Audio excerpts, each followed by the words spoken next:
Well, hello and welcome back. In this lesson, we're going to download the software that we're going to use for the remainder of the course. And it's called Xmind, and you can find it at xmind.net. Now, the version we want to download is the Xmind 2020 version, which you can click on in the menu at the top here. Xmind 2020 is a free download. You will be able to use this software for as long as you want without making a payment.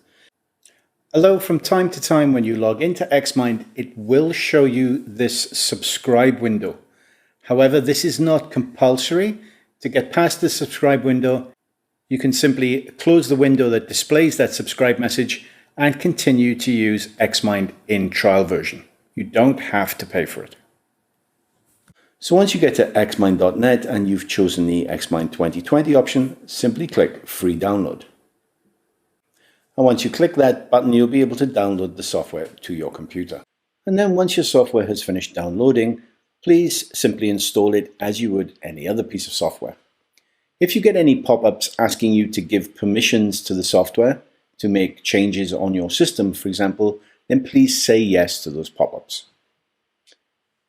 Once your software has installed, please open it, and you will see a screen that looks something like this, asking you to create a new account with Xmind. So why don't you go ahead and open an Xmind account for free right now, and then log into Xmind. And if at that point you're presented with another window that asks you to take a tour or a trial of the software, simply decline that and meet me in the very next lesson. Thank you very much.